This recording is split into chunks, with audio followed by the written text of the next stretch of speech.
Good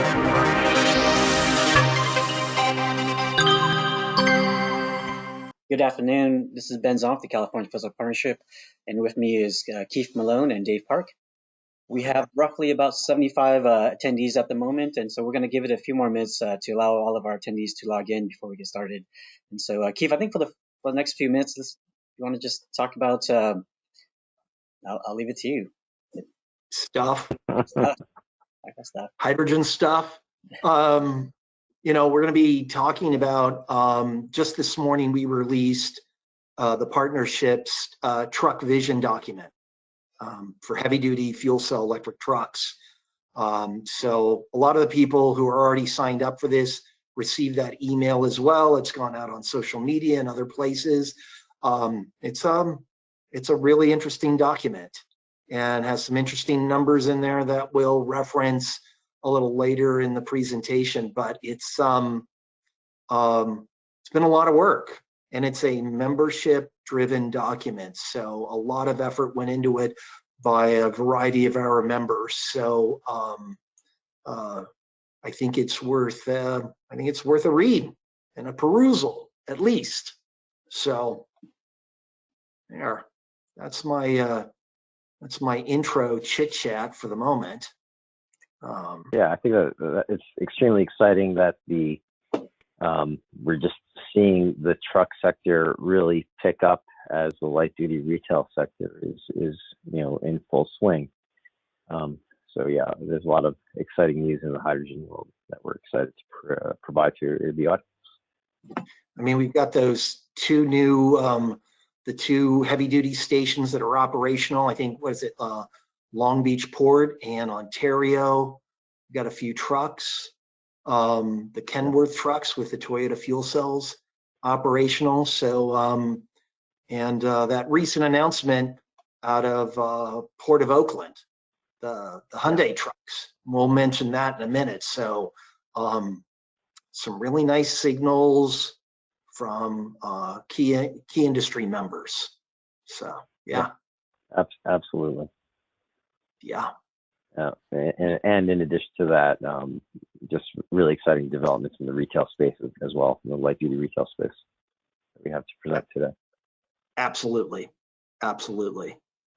So a lot of things, it always feels like at the partnership, when it rains, it pours.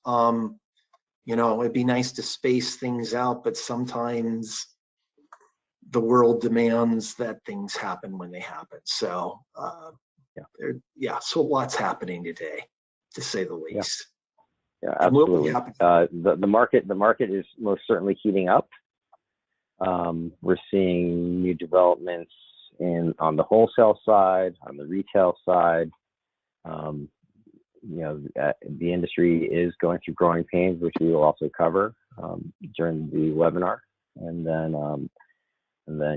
as mentioned, that truck vision document that we released is a harbinger of things to come, which we're excited to report to the audience. Okay. And so today we had about 400 registrants, and we're currently sitting at about 150 at the moment. So we'll give just another minute, and I see the numbers are populating really quickly, and so we'll give another minute to go. Great. Thank you, Ben. Thanks, Ben. Yeah. So I'm driving a new car, Honda Clarity. Oh yeah. Oh yeah. Very nice. Very happy with Madeline. Folks, I like to name my cars. Oh yeah, my Hyundai Tucson and my Hyundai Nexo were named Veronica. Oh. The twins. What? Twins. Kind of. Maybe one, fraternal Veronica, twins. two.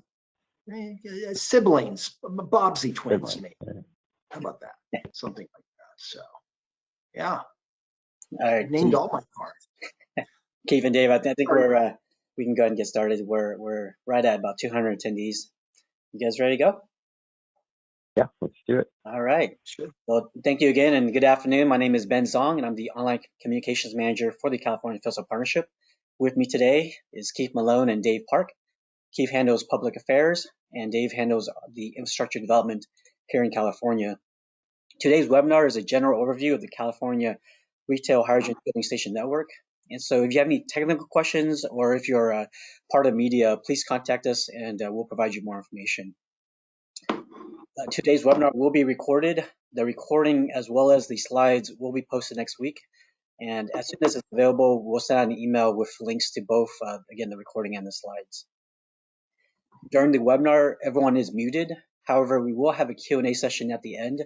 And so please use the GoToWebinar tool to ask questions. At the Fuel Cell Partnership, we are a collaboration of industry and government organizations. We bring organizations together to work on expanding the market for hydrogen and fuel cell technology and to help create a cleaner future. We have a little bit over 50 members in the Fuel Cell Partnership. And so if your organization is interested in joining, please contact us and we can discuss how we can work together to move hydrogen fuel cell technology forward. Keith Malone is also our member liaison. And so I'm going to pass it off to Keith to talk a little bit more about our new members. Keith?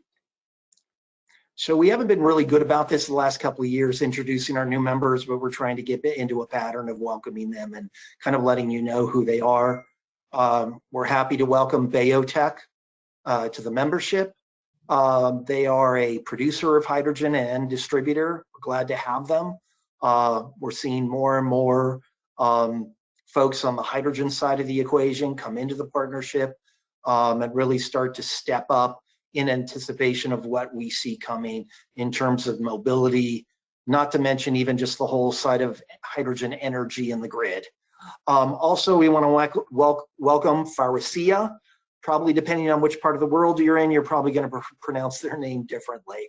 And to any of my Faurecia colleagues on here, if I have mispronounced it, please forgive.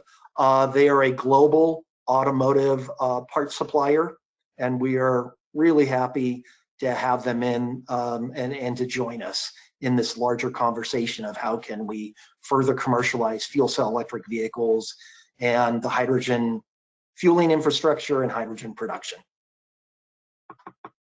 Thank you, Keith. So I'd like to make you aware of a few resources that are available through the California Fuel Cell Partnership that, again, I think that you will find useful. The first is our station map. And so this can be found on our website at cafcp.org/station map. You can also get to this page by going to our website and then going to stations and clicking on the station map link. This map, we track the development progress of hydrogen stations in California. And so again, those are the open stations, the stations that are in construction and permitting, as well as those stations that are being proposed to be developed in California. We also track heavy duty stations, and those are our buses and trucks. By default, heavy duty stations aren't shown on the map. And so you can use the filter station to also remove some of those previous categories I talked about, but also again to show the heavy duty stations, the buses and trucks. I want to note that heavy duty stations are not meant for light duty vehicles. And so if you are driving a Mirai, a Nexo, or a Honda Clarity, please don't use heavy duty stations. They're not meant for that purpose. You can also download the list of light duty stations by clicking on the download station list at the top left corner. Next is our resources page. And so this is a database of all of our reports, internal as well as external reports. We like to use this, our stakeholders use this quite a bit. And again, I think you'll find this quite resourceful for anything hydrogen and fuel cell related. Ben, I'll also add, and I know we've said this before, we use this. This is, in some ways, it's so much easier to find documents through this. And yeah, I'll shut up. Agreed. I use this on a daily basis. Thanks, Keith. Then next is our by the numbers page. This is a quick snapshot of where we are with hydrogen stations in California, as well as vehicles that are sold and leased, fuel cell vehicles that are sold and leased in the U.S. We also track buses that are operating in California. We track the stations where they are in their progress for development, as well as the overall in development stations in California. We've also started tracking trucks, and then just recently also we're tracking stations or vehicles in Japan at the very bottom. Next is our events page. And so this is events that Fuel Cell Partnership staff participate in, as well as events that we think our stakeholders might be interested in. If you have an event that you think would be of interest to our audience, please use the submit an event button here, and then we'll consider it, review it, and add it to the list. Next is our news section, where we populate it with hydrogen and fuel cell related news. Most recently, we published our heavy duty fuel cell electric truck vision document that went out this morning.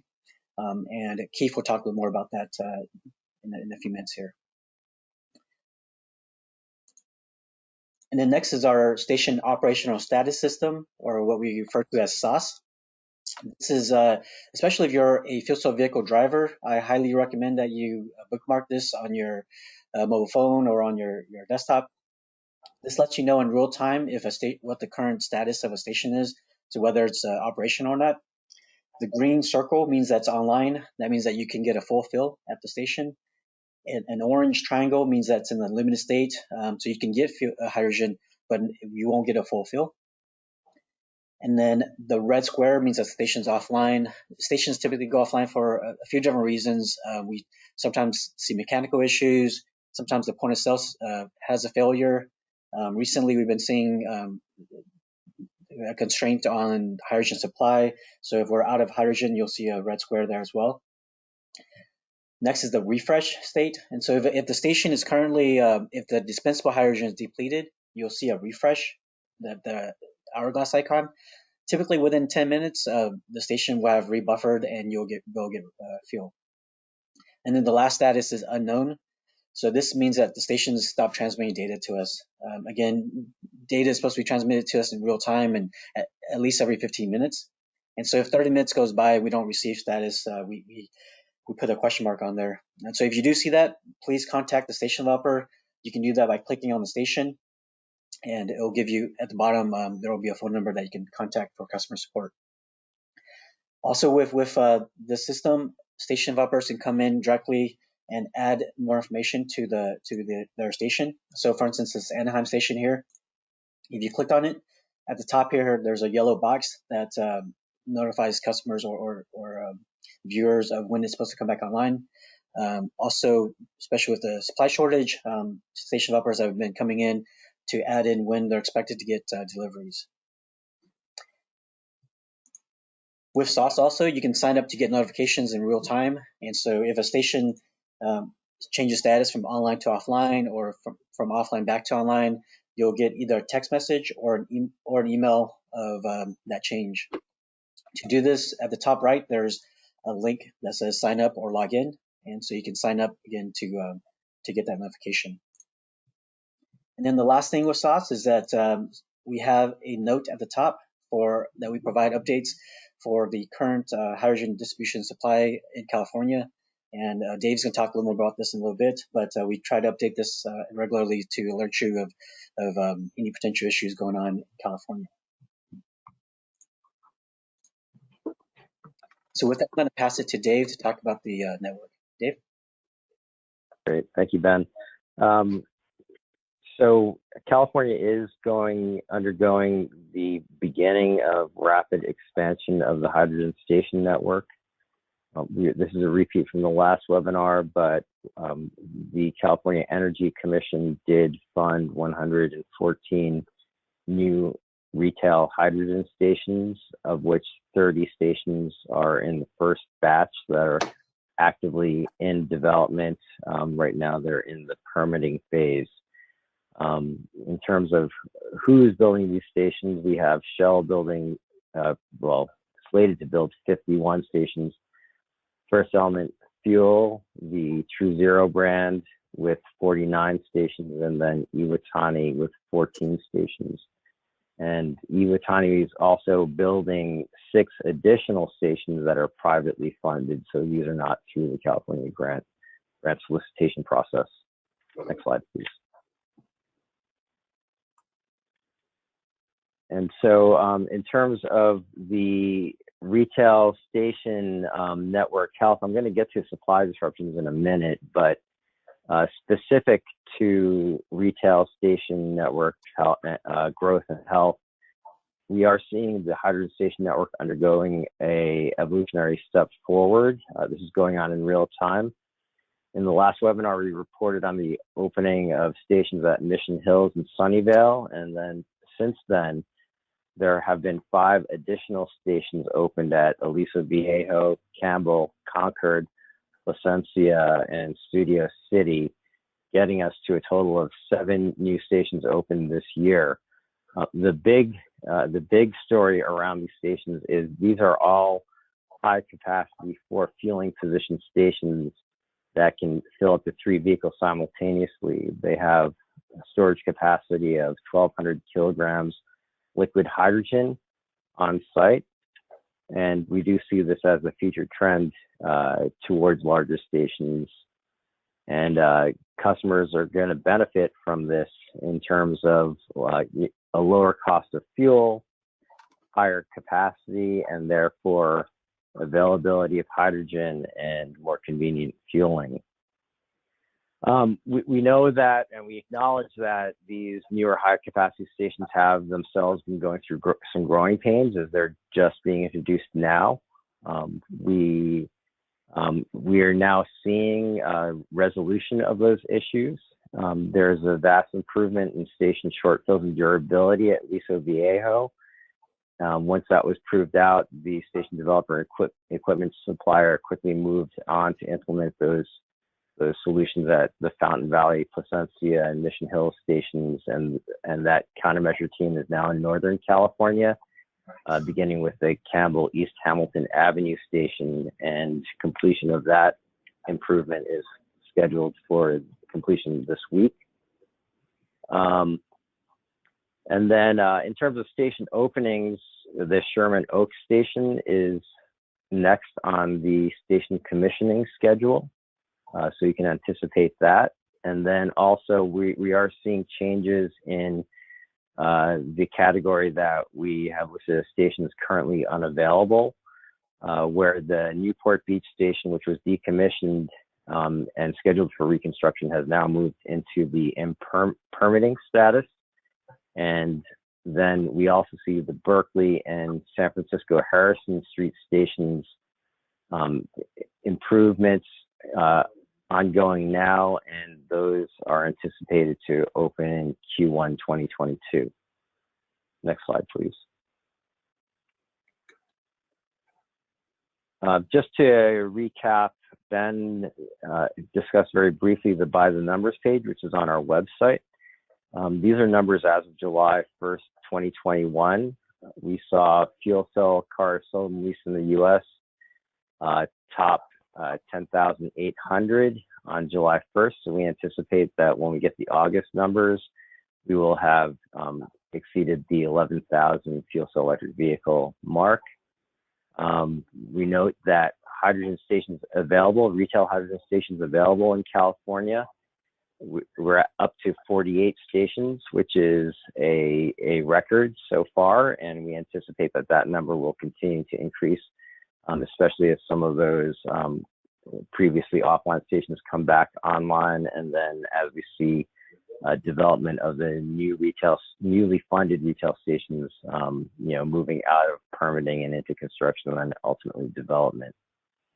And then the really exciting piece of news and related to our press release just this morning is that we are seeing 2 of the 4 retail truck stations moving out of the construction into the in operation phase, although they have not yet been formally opened. Next slide, please. And so to address the hydrogen supply distribution situation that we're currently experiencing, first of all, we just want to acknowledge that there are challenges, and probably the best way to work in this environment is to use the station status tools that are provided to you by SOS, m.caftp.org, and then or your station locator app that's provided by station developers and auto manufacturers.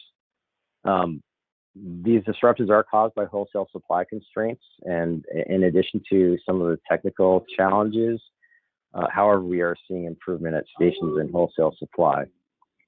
On the wholesale supply side, there are some really exciting developments in that Linde announced a 30+ ton per day liquid hydrogen production facility in July. They announced the opening of that facility in LaPorte, Texas.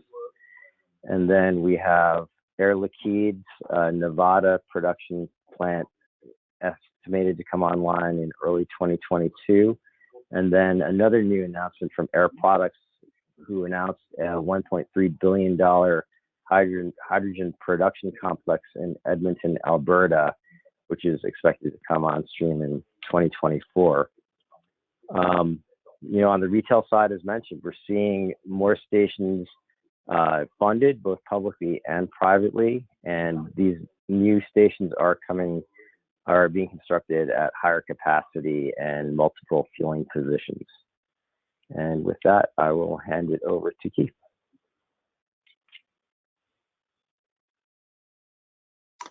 So just to keep in mind, many of you, if you've been on previous webinars, you've seen this particular slide: 100 stations, 200 stations, 1,000 stations. And with some of the data, some of the information I'm going to provide in the next couple of slides, we're going to have to actually update this as we begin to look at kind of the vision that we have for heavy-duty truck stations. So next slide, please. So light-duty vehicles, there's a lot going on. Probably the one that I want to focus on first, some of you may have already heard, Honda indicated a couple of months ago that it would conclude production of the Honda Clarity, both the plug-in hybrid and the fuel cell, this month. And one of the things, some of the naysayers thought this was a retreat by Honda. But if you look at that particular announcement and a subsequent interview with the CEO of Honda, they have remained steadfast in their commitment to fuel cell technology. And it's also important to remember that they have that joint technology sharing agreement and production facility with GM in the Midwest. So as we look to, we've seen other vehicle announcements over the last year. I won't go into those. Those included Stellantis, BMW. We've seen Hyundai once again announce and really reinforce their commitment to both types of electric vehicles, battery and fuel cell. You probably saw recently that Toyota and Hyundai were engaged in a match to see who could drive their vehicles the farthest. I think Toyota just beat them out by a few miles, but even Toyota was bested by one of its own Toyota Mirai 2021 drivers, Tadashi Ogitsu of Northern California, who I believe drove his car more than 700 miles on a fill-up. For those who aren't aware, Tadashi previously drove a Honda Clarity and drove that over 500 miles. So he is certainly up in the ranks of fuel cell drivers globally. And then I just included two little snapshots in this slide of kind of the race car category, because that is certainly an interesting category to watch. Michelin, Toyota, we've seen Le Mans talking about establishing a fuel cell category by, I believe, 2024, 2025.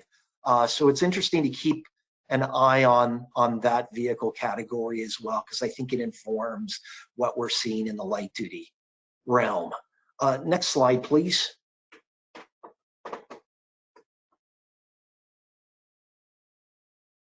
And one of the things, sorry, I keep looking at my own slides and I keep forgetting Ben has forwarded them. So on the bus side, a lot of things have been happening. AC Transit just came out with this amazing kind of first iteration of a study they're doing where they are comparing fuel cell electric, battery electric, diesel hybrid, diesel buses side by side It's a fascinating study. I encourage you to go and view it. It's in our resources database. Just type in AC Transit. It'll pop up readily. But it's a great contribution to kind of global knowledge of how buses operate in a variety of circumstances, because this study is being done not from kind of disparate places, but it's one agency. They're looking at very similar models, same manufacturer. It's a really good way to kind of dive down and get fleet data that to date we didn't really have anything quite like this. So I encourage you to take a look at it and share it. Now, there's a couple other things that are going on too about additional transit agencies here in California and beyond that are looking to fuel cell technology. On the right, I've listed every transit agency in California that we know. They either have fuel cell buses on the road or they have got them in the pipeline. And we've added some new ones since the last time. We knew Golden Empire and North County Transit were welcomed into the fuel cell bus family. We now have Fresno Area Express joining us. In the lower left, I listed the Federal Transit Administration had a recent, they gave out money to various transit agencies, one of which was Golden Empire, of course. Another one being the Reno-based transit agency. So now we have in Nevada, we have two agencies, the RTC out of the Las Vegas area, and now the Regional Transportation Commission in the Reno area, fuel cell buses. And one of the reasons why I think you're seeing agencies in Nevada look at that, remember, fuel cells perform pretty damn well in extreme temperature environments. We've had Sunline Transit operating out in the Coachella Valley for years in the heat of summer. That's one of the reasons Las Vegas Transit is interested, and also in the snow as well. Remember, AC Transit took one of their buses up and over the Donner Pass during a snow flurry on their way to a conference in Reno a couple of years ago. We actually have that story in our blogs, so you can go and take a look at that as well. Next slide, please. And Ben, poke me in the neck if I'm talking too damn fast. So a lot's been happening here in California as well. Just a couple things to kind of point to. Lancaster, again, back in the news because Heliogen, which has their project already based in Lancaster. They signed an agreement with Bloom Energy, and they're going to start hydrogen production in the near future. So that's a real interesting project to keep an eye on, and especially Bloom Energy's entrance into kind of the hydrogen sphere. So lots of good indicators there and what's going on in Lancaster. Lancaster also recently had a ceremony in which they became a sister city to Namie, the town of Namie in the Fukushima prefecture in Japan.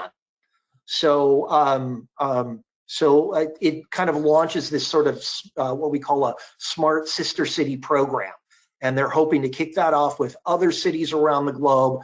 I mostly focused on hydrogen, but I suspect at some point it's going to broaden out. We're going to include a variety of different kinds of mobility and energy, these cities that are focused on really decarbonizing.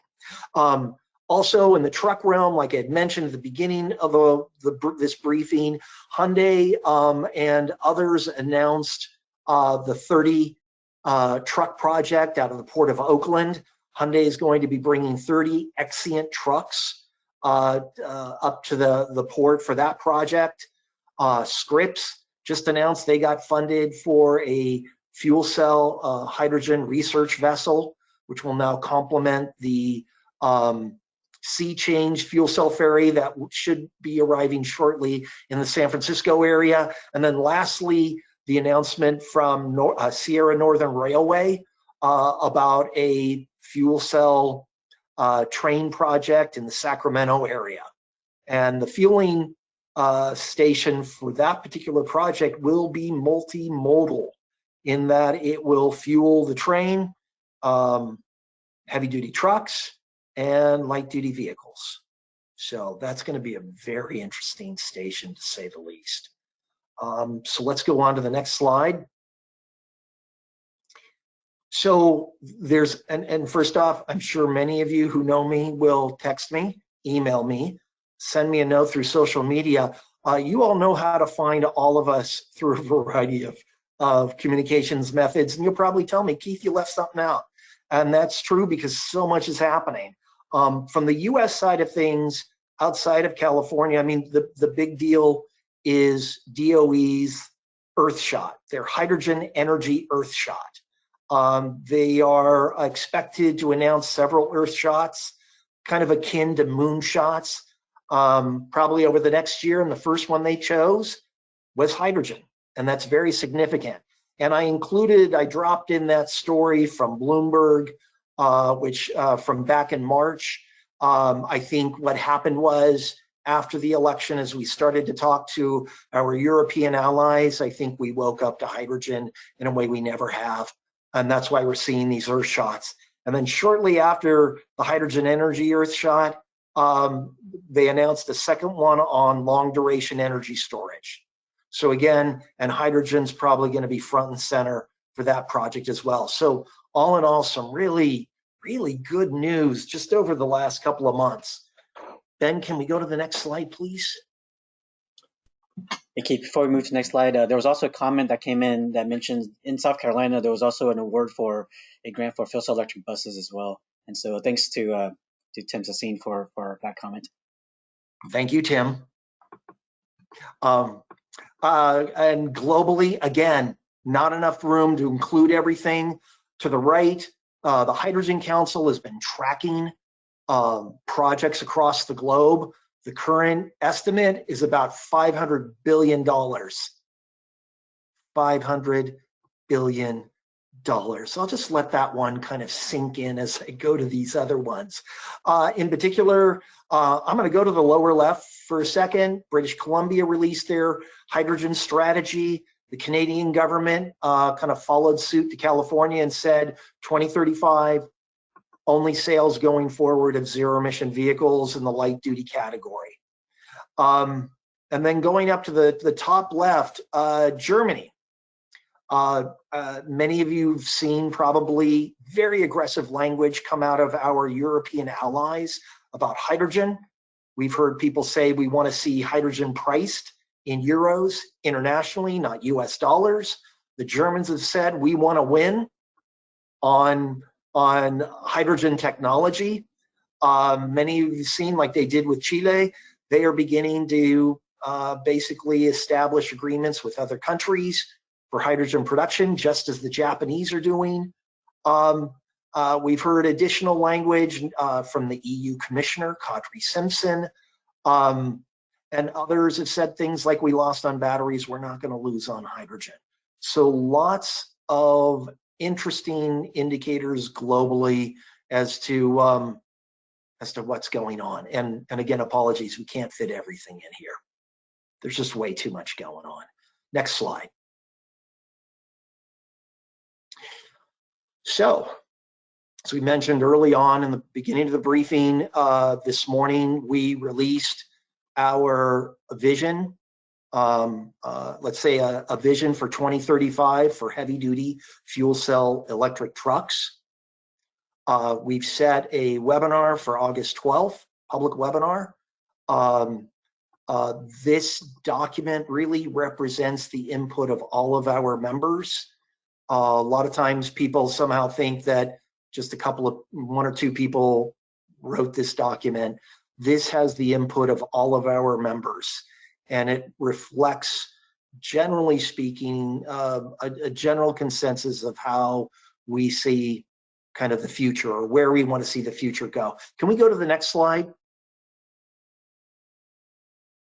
So as part of this document, I like to call this the triggering graphic, because it is a kind of a general map of where we kind of have a sense of where stations will go in California and beyond. The vision document envisions 70,000 heavy duty fuel cell electric trucks supported by 200 stations in state by 2035. One of the key elements within this document is the recognition that we need to invest. We need to invest now. We need policies that help synchronize the rollout of vehicles, fueling infrastructure, and hydrogen production. So I encourage you to read it. You can find it, as you saw when Ben was going through the various pages we have. You can find the press release on the news clips page. You can find the document itself within the resources database, and you can even find it via social media. So again, take a look at it. I think you'll find it absolutely fascinating, and I think the August 12th webinar is going to be very interesting, to say the least. Next slide. Now it's time for Dave. Yeah, I guess this is the time for the public service announcement. A couple of notes to the driving public. First of all, regarding nozzle freeze, during periods of high humidity, the condensation that collects on the nozzle and the fueling port of the vehicle can create an ice attachment of the nozzle. To avoid this, first of all, what you can do is wipe any condensation or moisture off of the nozzle prior to affixing to your vehicle. Please, if you do this, use a lint-free cloth, a clean lint-free cloth, to wipe that moisture off. And then if the nozzle does indeed become frozen and affixed to your vehicle, please don't twist or wiggle the nozzle. What you can do, as shown in this diagram, is push the nozzle, the gun handle of the nozzle towards the vehicle, and then simultaneously pull back on the collar that clicks on the fueling port, and that can break that ice attachment, and then you can remove the nozzle from the vehicle. Also, what we're posting here is a sticker. You might have seen this at some of the dispensers around the state. The QR code can be scanned by your mobile device, and it will take your mobile device directly to the SOS mobile app or mobile page, where you can see the status of stations. We encourage drivers to either use SOS or the app of their choice, just to evaluate the status of stations prior to departing for fueling. An additional note is that we are in the summer, in the California summer. We are experiencing heat waves, and during periods of high ambient temperatures, some stations may have delays in refreshing their station, and therefore there may be a delay in dispenser availability between fills. We advise customers to check SOS and evaluate the status of stations prior to departing, as mentioned previously. And then with that, I'll hand it over to Keith to wrap things up. Oh, Dave, really quickly, there was a question that came in regarding the pumps. Are there improvements being made to these pumps to prevent nozzle freeze? Yes, absolutely. Some of the older stations are being retrofit, and the newer stations have the Tatsuno nozzle, which has an air dryer that dries the nozzle when it's placed back on the dispenser. And then that nozzle also has a stronger spring mechanism that forcibly pulls that collar back, and it makes it much easier to detach the nozzle from the vehicle in case condensation freezes.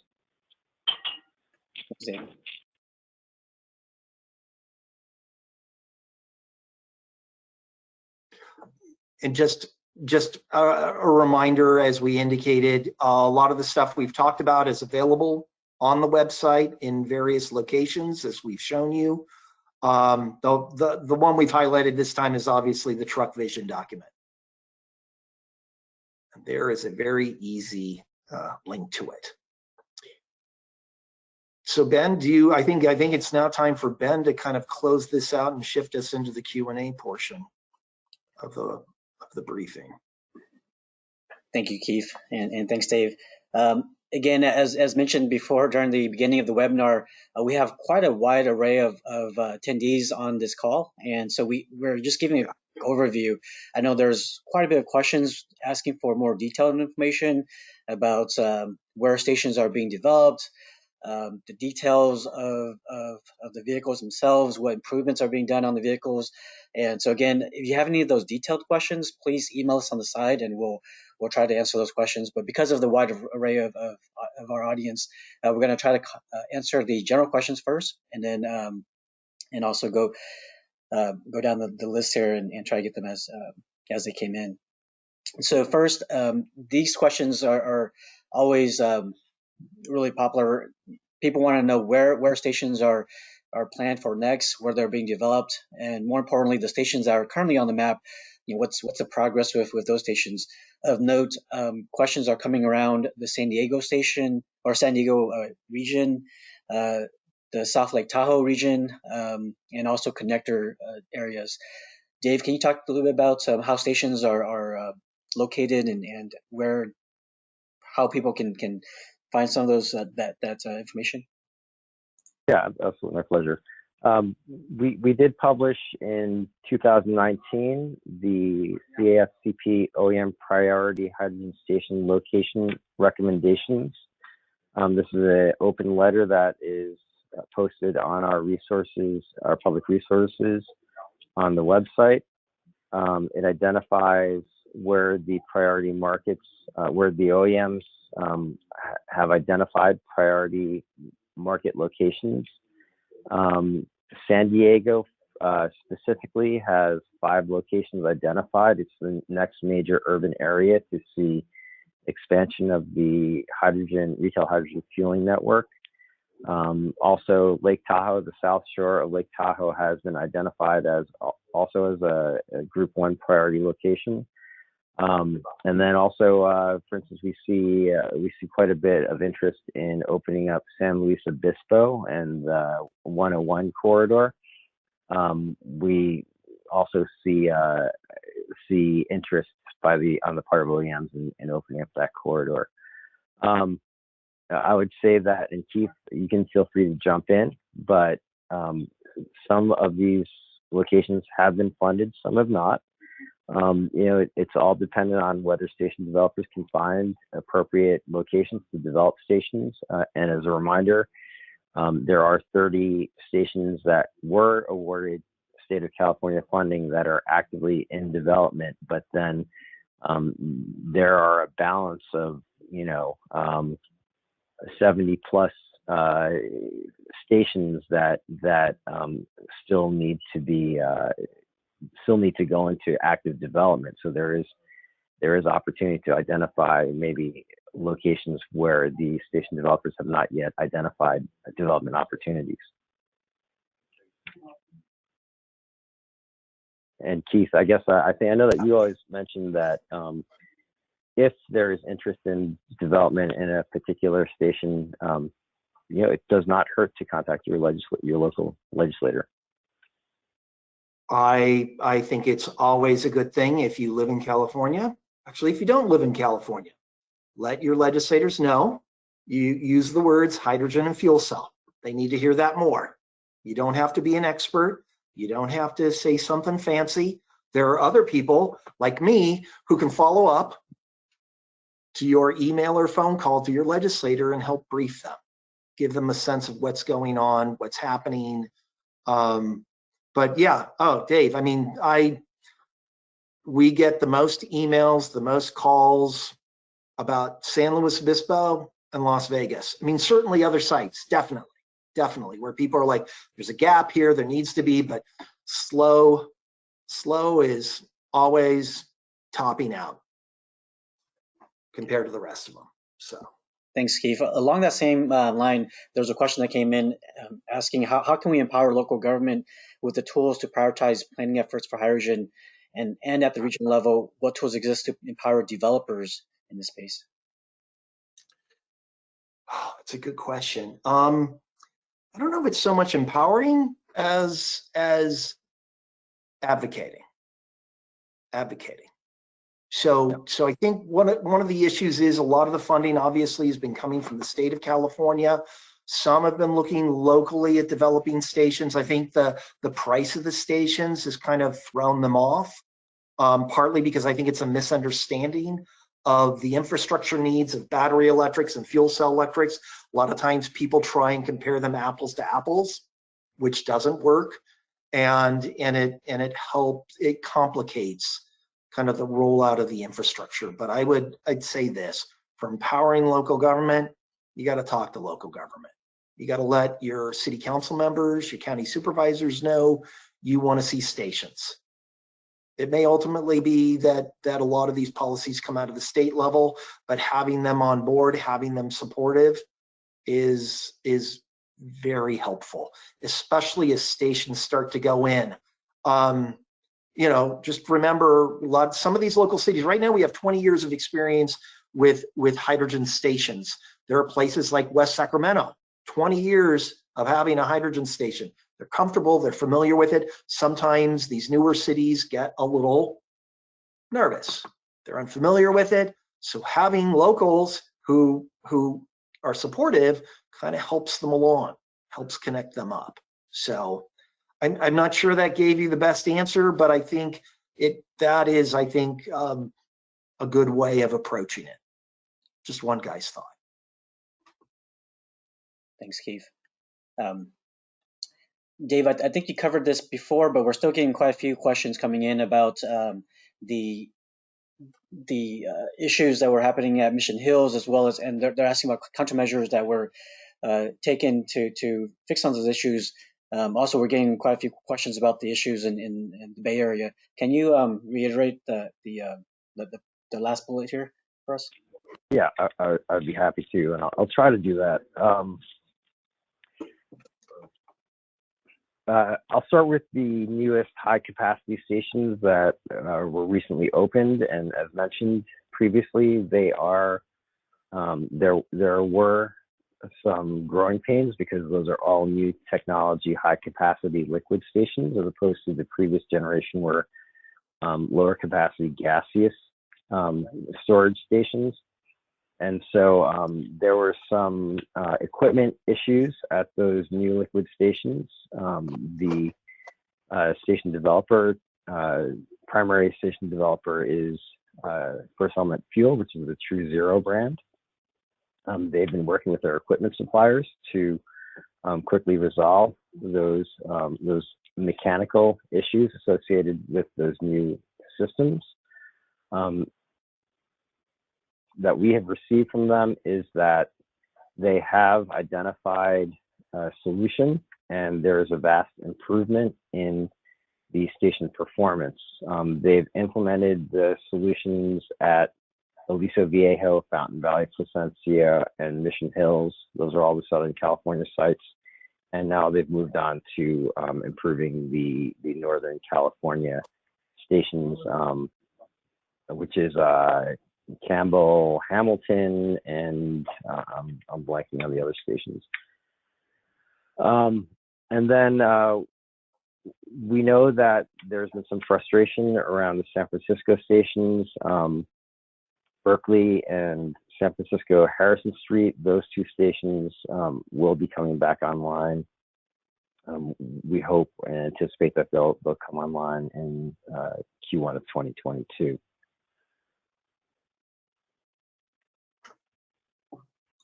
And Ben, is there anything I left out? No, I think that was a good coverage of that topic. Dave and Keith, a question about the price of hydrogen. Why are some stations selling hydrogen at $13 and some at $16? What's the why are there differences in price?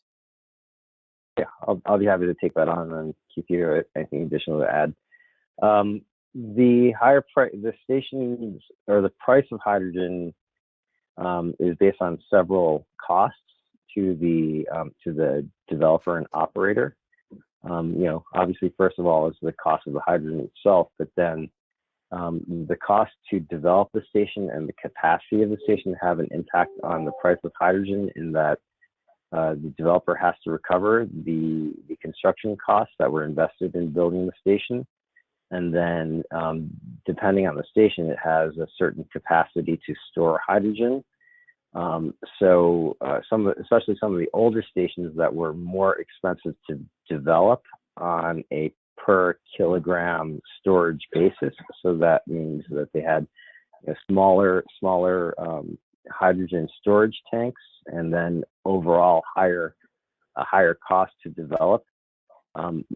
As the developer and operator try to recover those costs, the price of hydrogen at the pump is typically higher. What you'll notice is that these newest, multi-fueling position, higher capacity stations, as we just mentioned, those new stations opened right in the top left corner of that slide. You'll notice that all of those stations are selling hydrogen at about just a little bit over $13 per kilogram, as opposed to the approximate network average of $16 per kilogram.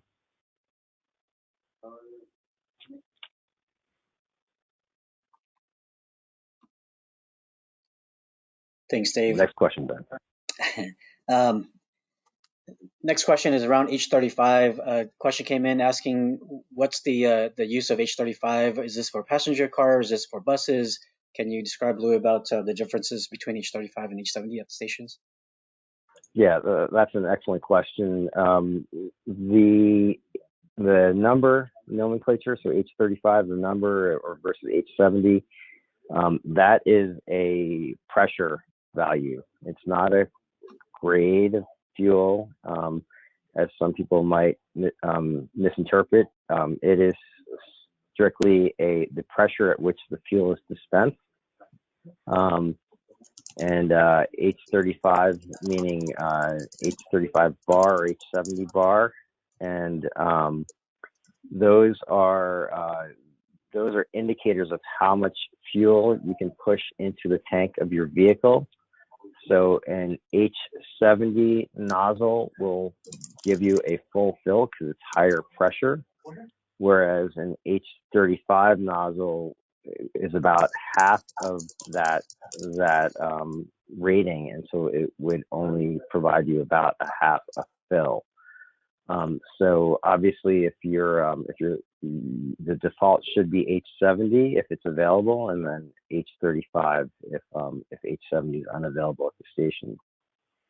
In terms of the truck, fueling standard, it's still up in the air whether what the final standard is, because the vehicles are being developed on a demonstration basis, and the codes and standards around heavy duty fueling have not they're not at that technical maturity where light duty vehicles are.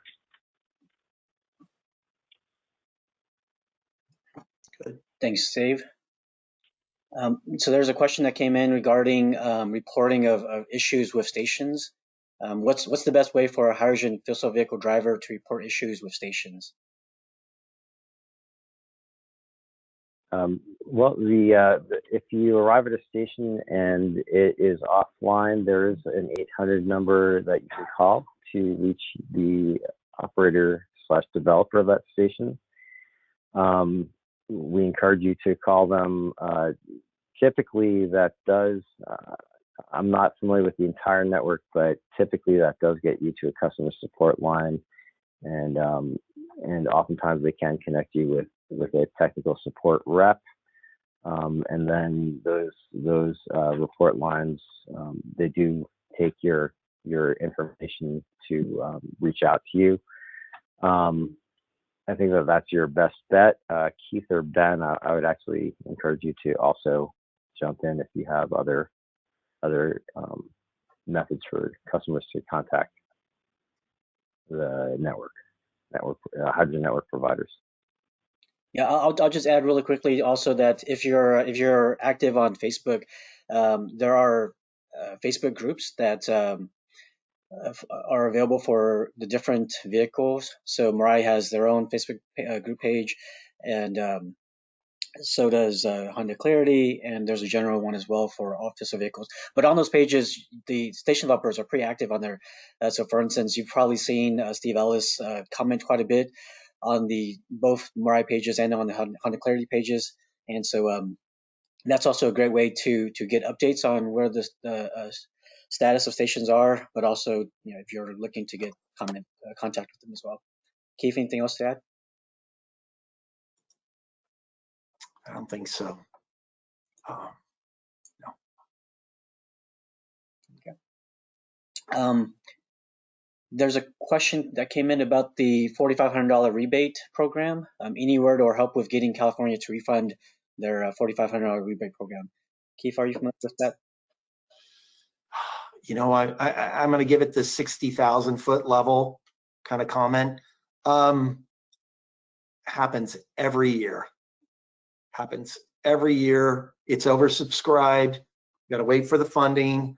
I'll tell you this: if you have submitted your application for the rebate and you haven't gotten it because you're on the wait list, I'm fairly confident you're going to get that. It's just a matter of the legislature has to go back in and kind of replenish the fund. And this happens on a yearly basis. They think they've given it enough, and then we find out, wow, more people have purchased or leased vehicles. I think you're on a wait list. You'll get it. I'm fairly certain of it, just given what I've seen, the pattern of behavior out of the legislature. But I do think increasingly down the road, obviously, as fuel cell electric vehicles, they become more mature, you're going to see that amount go down, obviously, just like it did for battery electrics. And it could very well be at some point, it may fade into the background, but I really don't think any legislator wants to leave you hanging with a promise. So it's just, this is kind of the pattern of behavior. I wish I had a nicer answer. Sorry. Thanks, Keith. Question about the truck vision document, Keith. Okay. What California or federal policies are needed to drive your commercial trucking vision? Oh, that's a really good question, and I'm probably not the right guy at the moment to answer that. I mean, really, we need policies that I know a lot of.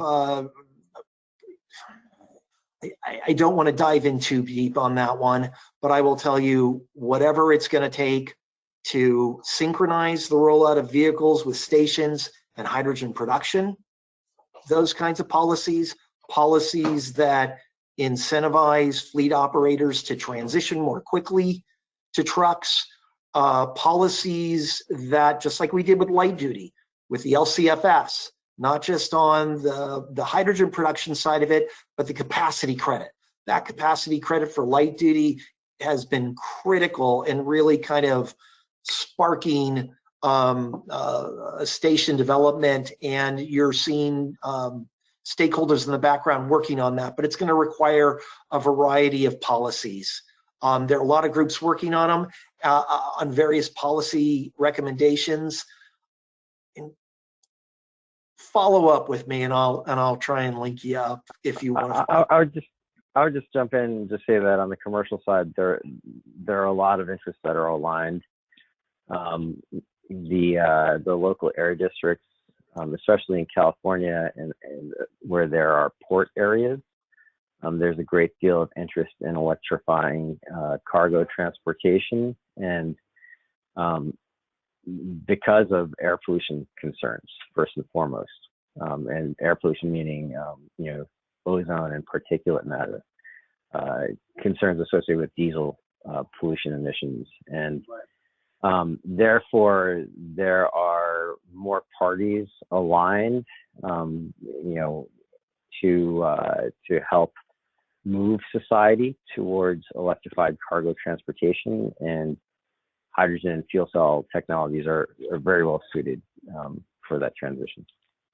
I think we've had a lot of kind of, in terms of carrots and sticks, lots of sticks, some carrots. We need more carrots. And I know you really want me to be more specific about what those carrots look like, and yeah, sorry. Thanks, Keith. Thanks, Dave. So we're coming up to the hour here, and so I want to be respectful of everyone's time. Thank you again for everyone. Before I let you go, I saw a bunch of questions come in about sauce and adding passive hydrogen to it and other features. There was a question earlier about feedback. I do want to point that sauce provides data to a bunch of other applications, the Intune app, Honda Link app, but also a HyGo app.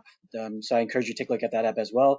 And on there, you can provide feedback for stations on there as well, and that information gets transmitted to us and to the station developers and automakers as well.